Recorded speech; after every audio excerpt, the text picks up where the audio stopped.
Our guest today says she has faced a lot of people's worst fears and discovered in the process that life can go on in wonderful, fun-filled ways.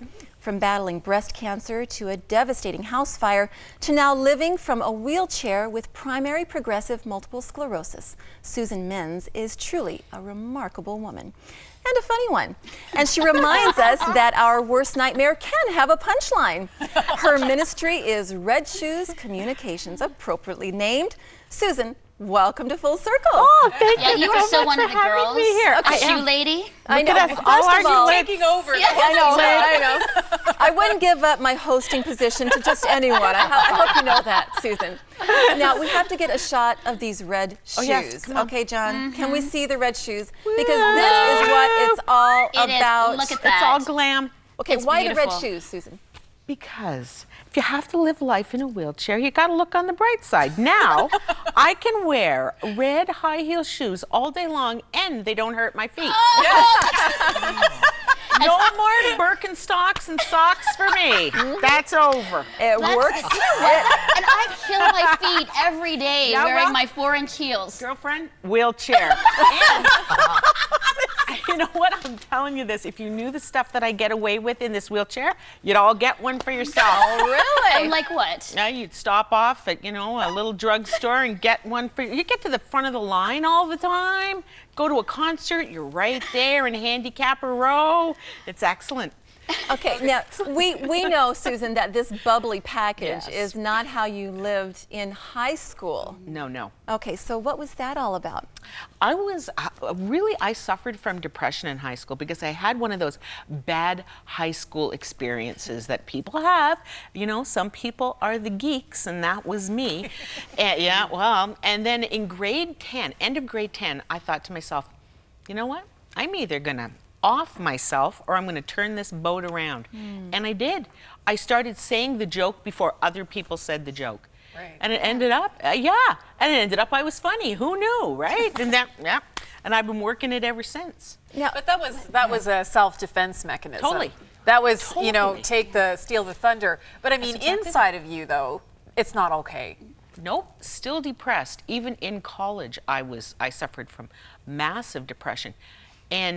But you know what God was doing? He was bringing people around me all the time, Christians around. And at that time, I had followed my father's lead, and I was a massive atheist. And he would bring people around me, and it was all the time, constant. And pretty soon, I found Christ, and my life changed because then I found the reason that I really could be happy. But how did you find Christ? It was interesting. It was again through a friend. Was it of your mother's?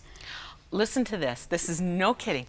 My mother worked at a place, and she was so upset about me and my depression. I would go home, and more, remember I telling you about this. I would go home at night after a day at college. I would put a pillow in my mouth and scream into it, just I guess to release tension in that, And so she went to this man at work, the Holy Roller, and she said, "What do there's one at work, right? There's always a holy roller somewhere, right? There's one." And so she went to him and she said, "What do I do about my daughter?" And he said, I got to show you what he gave her. He gave her this. It looked a lot better when he gave it to her. But I remember that night I came home from school and she said, Albert at work gave this for me to give to you, and here's where you're going to find your answer. And she handed it to me. She had never read the Bible in her life, but and you're going to find, and I remember laughing my head off going, oh yeah, that's right. I'm going to find the answer in there. I kept it, I never got rid of it.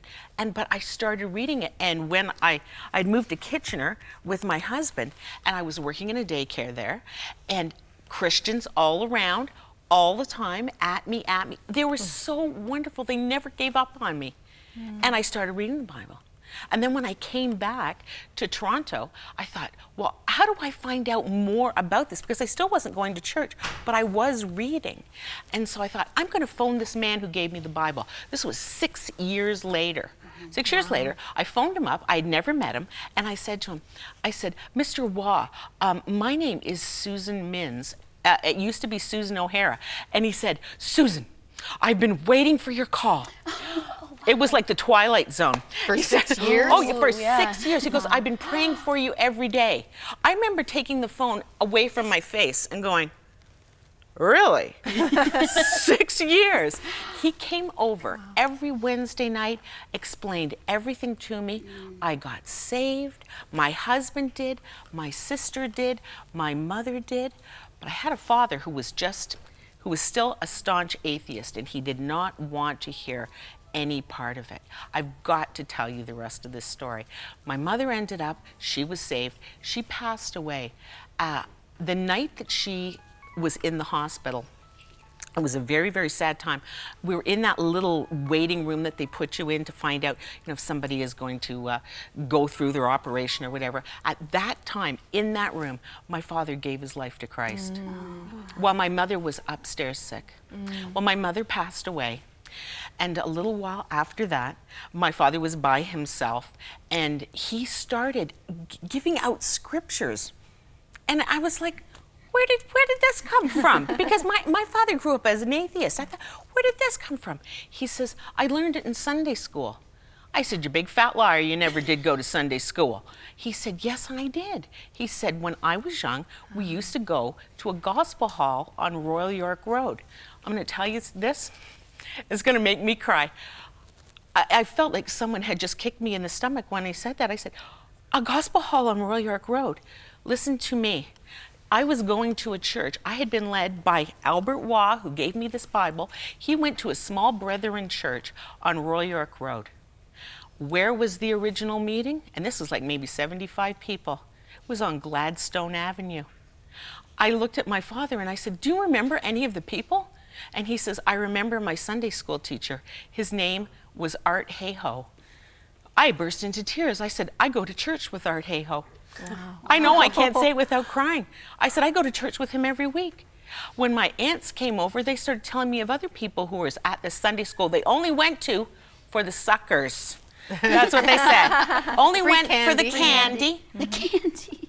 I love telling this story. My father passed away probably about 6 months after. His Sunday school teacher was visiting him in the hospital.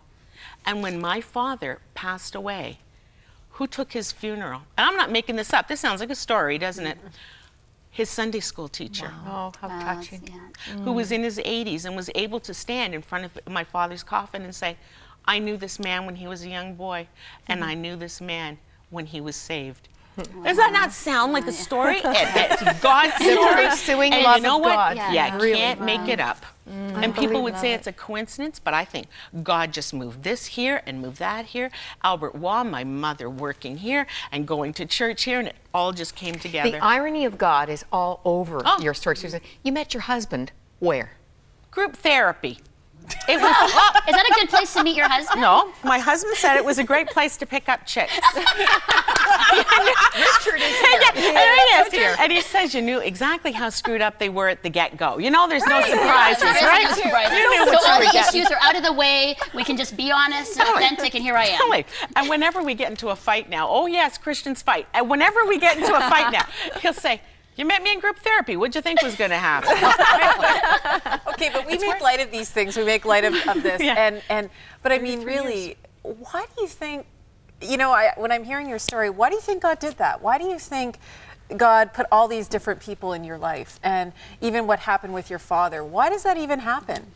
To bring me, I think, right now to this point, that I can go out, and even this with the wheelchair and the house fire and the cancer and all that, to be able to go out. I'm not lying to you. Yesterday, I got a letter from somebody saying that he had just seen me speak and was having just a terrible time that day, wasn't even going to come out, and was encouraged by it. I can't even tell you how that makes me feel, and how before God I am humble that he would allow me to do these things. You know what? This is small, and it's just for a moment that we have to live like this. But Susan, so many of us, though, get overwhelmed by the circumstances. I think there's a lot of people watching going, if I had MS, if I lost everything in a fire, if I was diagnosed with cancer, if I suffered from depression, I am out for the count. I am done. Yeah, maybe God can help me out. But I mean, really, what at the core? Because these things can drown anybody. So what at the core makes you be an overcomer that actually can make you laugh and make jokes? Because most people are saying, there's no way I can do that. Because I'm always looking for the joke. Because you know.